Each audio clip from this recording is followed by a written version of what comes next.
George Stevens, creator of such masterpieces as Giant and his Academy Award-winning A Place in the Sun, enlarges the scope of the screen with a motion picture whose monumental background is matched by the stature of its moving human drama.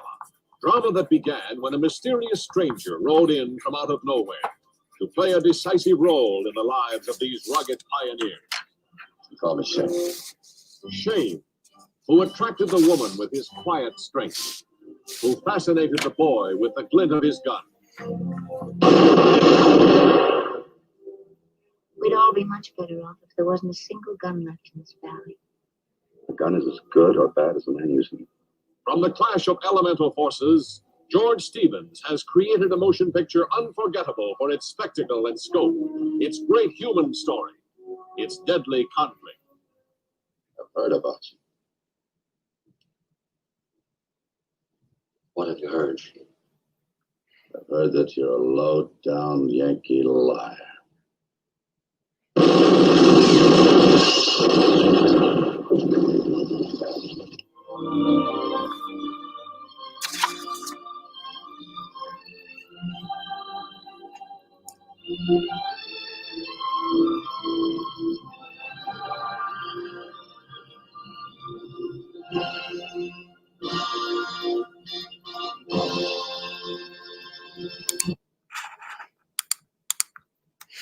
And with that, I bid you good morning, everybody. Welcome to Saturday morning Western Roundup. And today we're talking about the classic 1953 George Stevens Western Shane, starring Alan Ladd. This film was actually shot in 1951, but there was a lot of reshoots. It went way over budget. Originally, Paramount was thinking this is just going to be a B-Western, but when they saw what George Stevens was doing with it, they decided to make it a much bigger A-list type movie, and it shows. This is an amazing film. George Stevens was pretty much known as a light comedy guy back prior to World War II, but he was profoundly affected by the war because he, along with four other great Hollywood directors,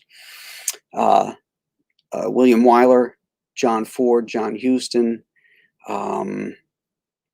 Frank Capra, all five of those guys, or let's see, Stevens, Wyler, Huston, Ford, Capra, yeah, those five guys all went over during World War II to film the war.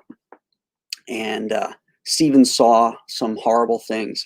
He was there and filmed the opening of some of the concentration camps. He saw combat, and that really affected him from when he came back. He no longer did those light-hearted films that he had done pre-World War II. And Shane was one of his explorations in violence. He had seen what a bullet does to a human body, and he went out of his way to show, at least what they could in 1951, 53, the violence of the gun.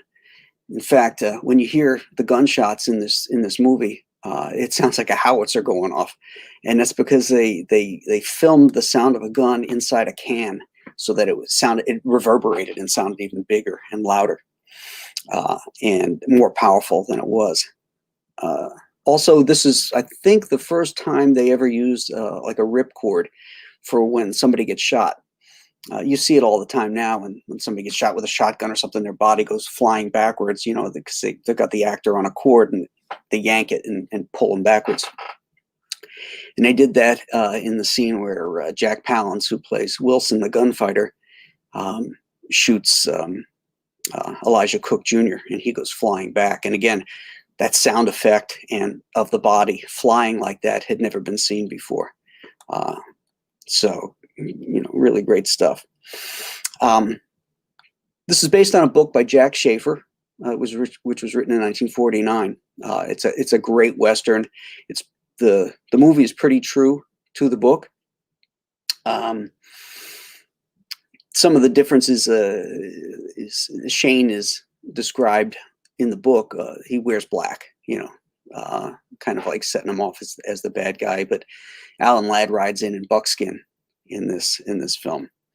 So Shane is basically the story of a gunfighter who rides into this this prairie town where there's homesteaders, and he kind of falls in with this family, the Starretts, who are homesteading the land and trying to build a future. Schools and towns and civilization. He's basically bringing civilization into the wilderness. And Shane, this anachronism, a gunfighter, comes in, and he sort of wants to give up that life. He finds that there's not jealousy, but he's looking at their life and thinking that I wish this was me. Unfortunately, the cattle baron there, he wants the land. And so there's conflict between the homesteaders and this cattle baron, and the homesteaders refuse to leave, and the cattle baron, played by Emil Meyer, Rufus Riker is the guy's name, is the character's name, Riker. He sends for Jack Wilson, played by Jack Palance, who is another notorious gunfighter, and so that sets up this incredible showdown between Wilson, representing the old ways, and Shane, representing the new ways. And so that's the basic plot of this film. Now, Alan Ladd was chosen to play Shane. And at first I thought, well, that was kind of weird. Alan Ladd stood all of like 5'6", and there's some scenes where he's fighting. He has to fight Ben Johnson, and Ben Johnson stood 6'2", and you can see in the scene where he's standing at the bar that their belt buckles are like, Shane's belt buckles up around the rib cage of Ben Johnson, because Alan Ladd had to stand on like boxes and stuff like that, or Ben Johnson had to stand in a trench. But in Jack Schaefer's book, he does describe Shane as a smaller framed guy, wiry, and just average height. And Starrett, the farmer, is a big muscled, guy who's used to working the land, working with his body and stuff like that. So when I read Schaefer's book, I realized, it's not that bad a casting to have Alan Ladd in there. Ladd also was very uncomfortable with guns. And there's a couple scenes where it's quite evident, where he's showing Joey, Brendan DeWilde, because the boy is enamored with Shane. He shoots his gun off, and you could see, he sort of flinches a little bit. And they had to shoot that scene, dozens and dozens of times to get it so that it didn't look like he was, doing one of these numbers. And then Jack Palance was another guy who was he had never worked really with guns and never rode a horse, and so he had to work for like 2 weeks to get used to handling a pistol and riding a horse. And there's actually a sequence where Wilson rides in. Basically, Riker is showing him off to Starrett, saying, hey, this guy is obviously a hired gun here, and I've hired him to run you off, and you better watch out, that type of thing, is this conflict. And Shane is there too, and Riker doesn't know that Starrett's got his own gun. There's this sequence where Shane and Wilson are sizing each other up, and Wilson has to step off the horse, and he goes over and gets a drink of water. And it took them, half a dozen times to get that, to do that sequence. And I think what they had to do was have him film it in reverse, so him getting on the horse, because the horse just wasn't cooperating for Palance. I love this movie. This is one of my all-time favorite Westerns. But there is no perfect film. And one of the things that bugs me is the ending of this movie. Not the very end, but the shootout sequence. you've waited the whole movie for the showdown between Shane and Wilson, and that shootout is really good. And then Riker gets a shot off, and Shane dispatches him, and then Shane's walking out, and then Riker's brother is up in like a balcony area, and the scene is verbatim in the book as well. And in the movie, Joey yells out to Shane, Shane behind you, and he turns and he shoots, and he kills Riker's brother, who falls off the balcony. It's that scene that drives me nuts, because if you watch it, and you don't even have to do it in slow motion, you can just watch it at regular speed. Alan Ladd draws the gun and fires it into the ground. He draws it, he flinches, boom, the gun goes off into the ground, and then it goes up, and you can see the gun smoke going up like that. And the guy in the balcony tumbles off to his death.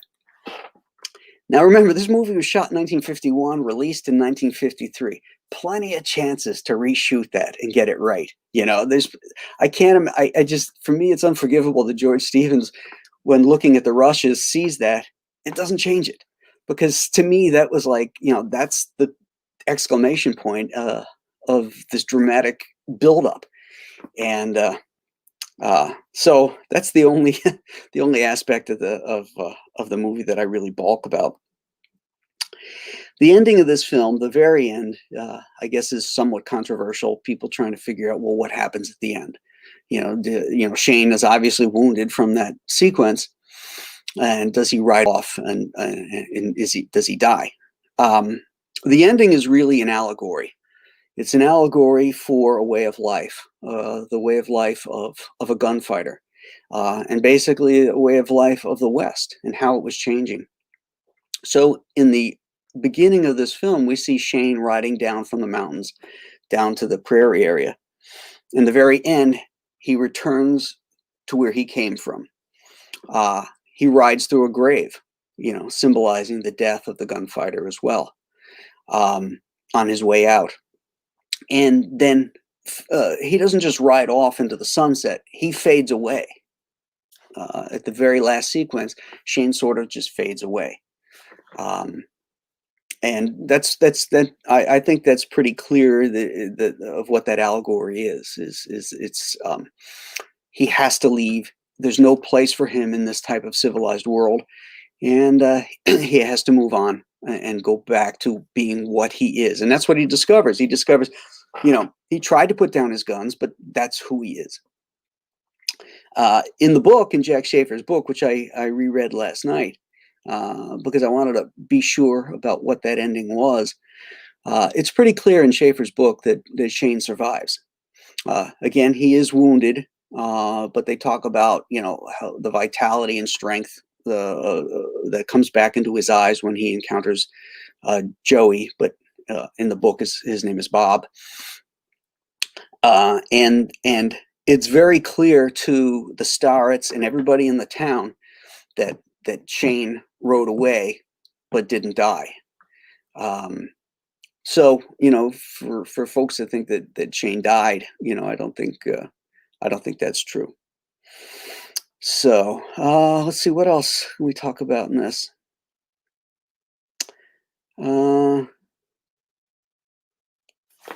Let's see who's in the room here first. We got a bunch of comments. So,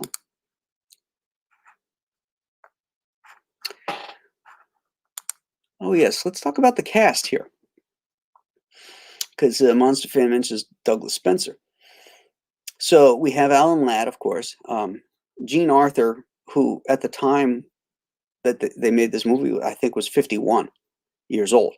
But they shot, her scenes, and she was very youthful. I mean, granted, she was a great looking lady and really did not look 51, but, they had to do some makeup and some lighting effects and stuff to make sure, to show that because she was certainly older than Van Heflin and Alan Ladd. But she was a favorite of George Stevens. So, and she actually was in like semi-retirement and came out to do this movie for him. Brandon DeWilde plays Joey, come back, Shane, come back. One of the cutest kids in movies. Van Heflin was Joe Starrett. Jack Palance was Jack Wilson, one of the great Western villains. Ben Johnson, great cowboy actor. One of the only guys to hold a world rodeo belt and an Academy Award, who plays Chris Calloway. And Ben Johnson was one of John Ford's troops. He was in tons of Ford films, and certainly John Wayne movies as well. Edgar Buchanan, a great character actor, lots of Westerns. Emil Meyer plays Rufus Riker, and you can see him in tons of movies in the 50s and 60s. He was one of those New York stage guys. Elijah Cook Jr., who we all remember from, played Wilmer in The Maltese Falcon. And, oh my gosh, he was in tons and tons of films and TV shows, everything from Superman to Star Trek. Douglas Spencer, as Monster Fan mentions here, and John Dierkes, the two of them.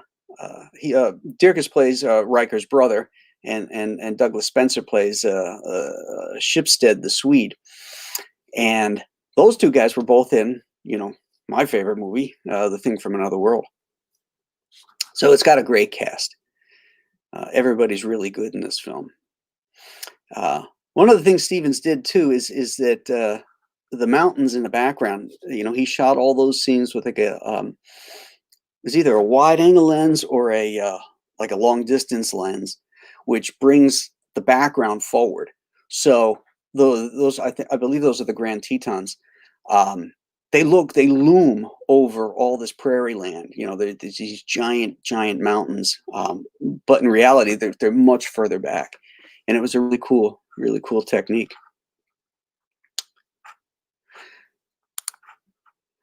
George Travelos, good morning, chat. Happy Saturday. This reminds me of watching old Western reruns on Saturdays. Wanted Dead or Alive and The Rifleman were two of his favorites. Yeah, great. There's a lot of great TV Westerns. My favorites are The Rifleman and Have Gun Will Travel. Those, I think, were the two of the best written ones. In fact, next Saturday, we're going to be talking about The Rifleman. Richard B. says, good morning.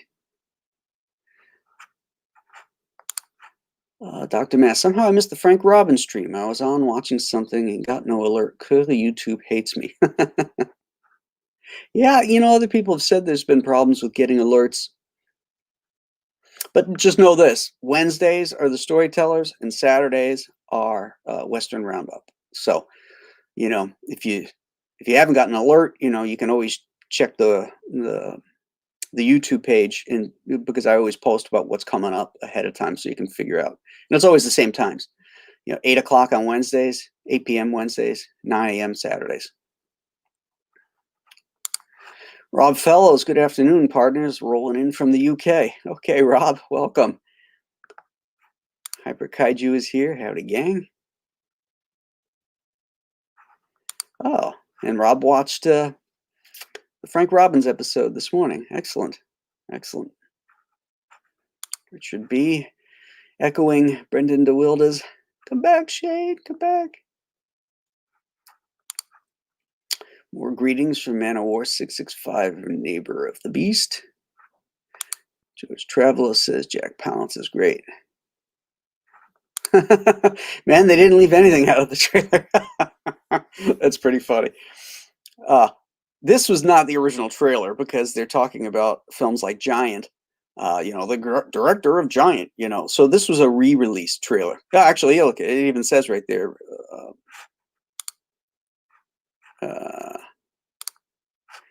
re-release.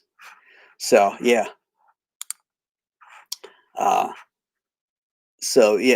I don't know. Maybe they feel like they had to throw everything but the kitchen sink in there. I don't know. Okay, Jack Palance is great, man. The Cool Cotton. Hello, everybody. Yeah. Okay. Yeah. So that's what I talked about. It wasn't filmed to make him look extra creepy. It was filmed that way because he had trouble with the horse. Good morning, Billy. Oh,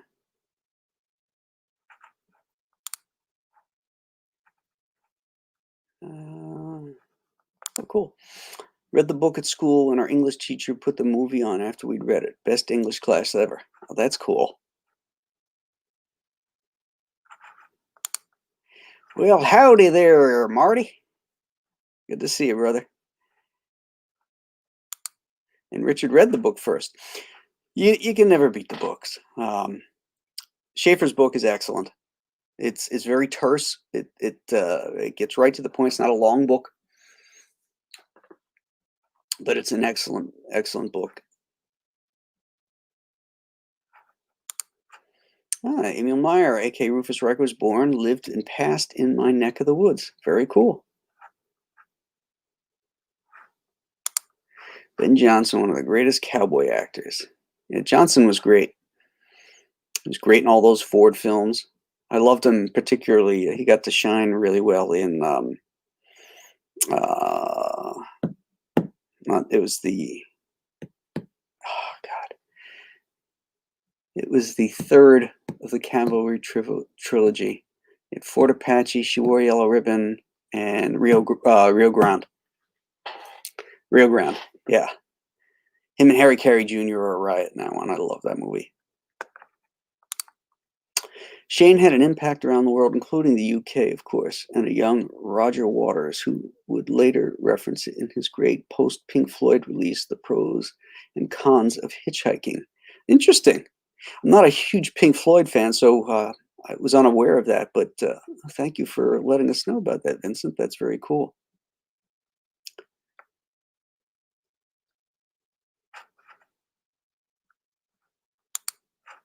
Whoa, curving bullets in 53. Well, it had to have been a curving bullet if it was going to hit that guy up in the balcony. I can tell you that much. I thought he died for the longest time. Yeah, a lot of people think that. I don't. I think it was Stevens, because based on the book, it's pretty clear. I'm not saying it's crystal clear, but it's pretty clear that Shane survives. And certainly in the movie, it looked like he had an arm wound. It didn't look like it was anything that was going to kill him. So it goes back to that allegory. George loves this movie. Yeah, that's true. Alan Ladd was not the first choice for Shane. I can't remember who else that they were considering for it. It could have, but it might have been one of those things where this was not originally going to be an A-list film, as I had said. And what they do in that case is when a director gets assigned to a film, they look to see who is under contract. And they say, okay, here's who's available. And you can pick any one of these guys for it, So it might have been one of those deals where he was available, he was under contract, and certainly Alan Ladd had star power at that point. It was before the end, the dive end of his career. Todd, good morning. Good morning, Eric. There's our Star Trek connection. Yes, of course. You've got Elijah Cook, who was Cogley the attorney in the Star Trek episode Court Martial. So we do have that. Cinematography, it is amazing again this week. The natural landscapes and framing add to the story. Love the shot with the stag. Oh yeah, as Alan Ladd, as Shane is riding down from the hills, and he's framed by the horns of the stag.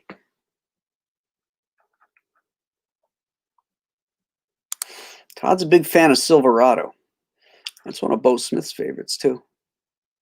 Chuck Dixon hates Silverado. I'm indifferent to it. I mean, I like it okay. It's more of a pastiche of Westerns. So there's others I like a lot better than that one. I'll certainly be covering. Question, was the wound Shane sustained at the end from Wilson or Riker's brother? Did the book I never read spell it out? No, they never did spell it out. Well, actually, no, I take that back. In the book, the wound comes from Wilson because Bob, the boy in the book, says to Shane, he never would have got you, if you were, you were out of practice, and then Shane says, yeah, he says something like, his gun never would have cleared leather. So yeah, it was definitely Wilson.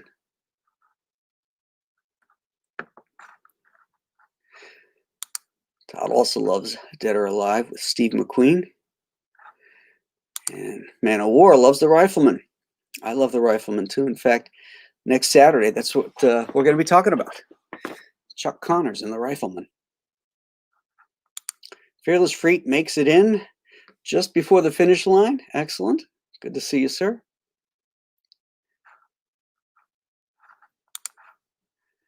Shane Jonathan Island. I was named after the movie Shane, my dad's favorite movie as a kid. Well, that's cool. That is very cool. It's a good thing he wasn't a Pee-wee fan, like Pee-wee's Big Adventure was his favorite movie. You could have been stuck with that one. So you got a cool name. Open Range might be my favorite one. Open Range is amazing. That is an awesome film. I love that movie. I'm definitely going to cover Open Range. No doubt about it. In fact, this is probably the last great Western. When I'm thinking about it, I can't think of anything that's come after that. Well, there was a Netflix movie called Godless, which was, in fact, I described it as Shane meets the Wild Bunch, particularly the last episode. So that's a good one. If you haven't seen that on Netflix, it's called Godless. I would check that one out. Another thing on Netflix, which we're talking about George Stevens and the other actors. There's a documentary called Five Came Back, and it's the story of those 5 directors and them going over to film World War II, and that's an excellent documentary.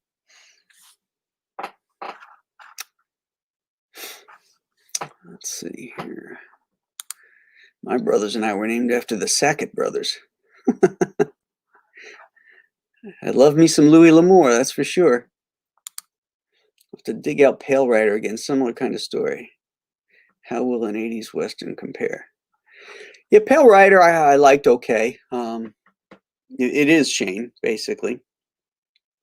But I like Shane better.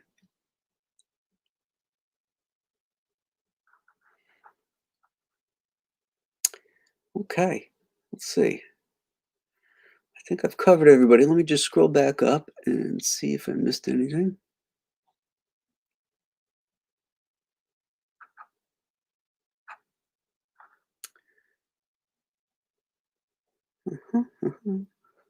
Okay, I think I've got covered everybody. Said good morning to everybody because I appreciate everybody who shows up for these things.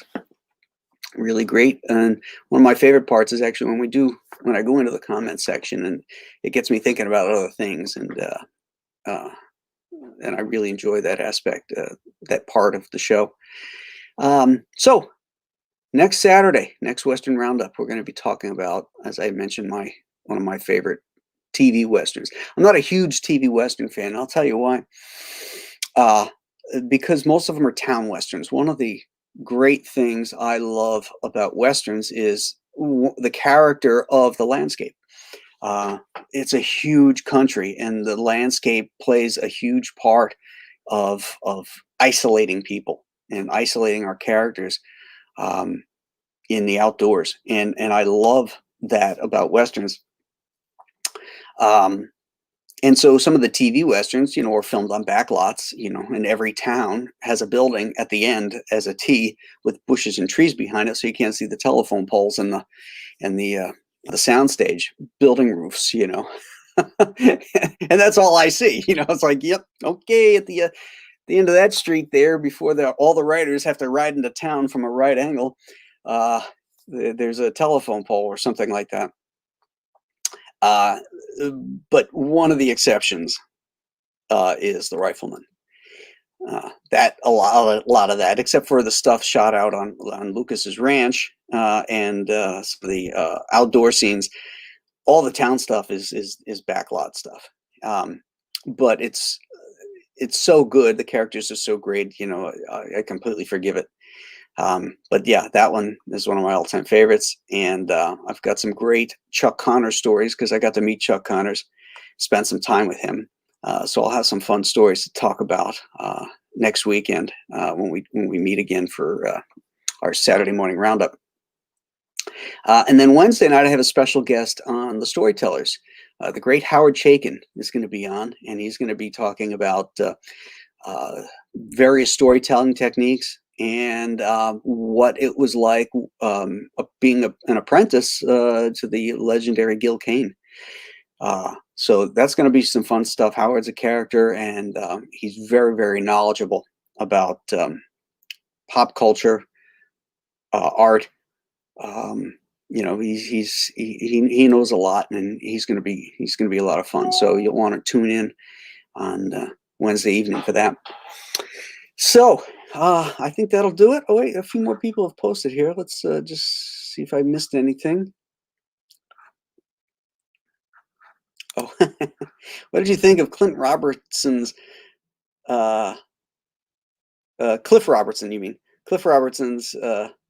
Shane character on Batman?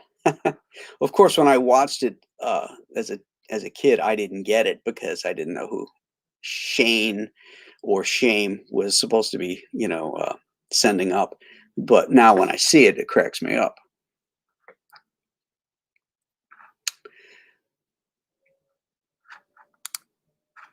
Will I review anything like Trinity or such? I'm not going to do, if I'm going to do some of the foreign stuff, most likely it will be the Leone stuff. I don't think Trinity was one of his films. But there's so many. I mean, maybe eventually.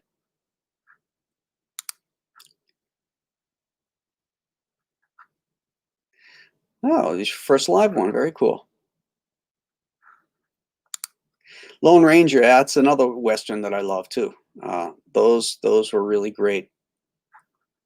Here's a little bit of trivia for you. When you watch, if you read comics, modern comics and stuff like that, you'll see a lot of the writer's influences, of like movies, TV series, or something like that, things they're trying to emulate or ideas they're swiping from. And what I like to do is go back to stuff that nobody remembers. If I'm looking for an idea, some kind of hook or some kind of plot or something like that, and I need to be present something that I don't think somebody has seen before, because let's face it, almost every story's been told. It's just how you tell it. I'll go back to old radio programs. And when Chuck and I were working on Detective 700, we had a sequence there. It was a trap scene, and Chuck, he wasn't sure what he wanted to do. And I told him about the sequence in the Lone Ranger radio program, in which the Ranger and Tonto were trapped in a cistern. That's a water well. And on top of the cistern, to keep it, from dirt and critters and anything else getting into it, is a lid, and it's like a concrete lid. But there's a hole in it to keep the air pressure and water pressure sustained. And as the cistern was, so we did the sequence with Batman and Robin where they were stuck in the cistern, and I completely swiped this whole idea from a Lone Ranger radio program. And in that, the cistern's rising up, And eventually what's going to happen, the air is going to be forced out as the water comes up because of the hole in the top, and the water go right up to the top. So there's basically Batman and Robin will drown. So in the radio program, the Lone Ranger took his tunic off and he shoved it up into the hole to block it. And so as the water continues to rise, the air pressure rises. And eventually the pressure is strong enough, if it doesn't kill the people in there, to pop the lid off the cistern. And I thought, wow, what a great trap. So I told Chuck about that, and we put that in Detective 700, courtesy of the Lone Ranger.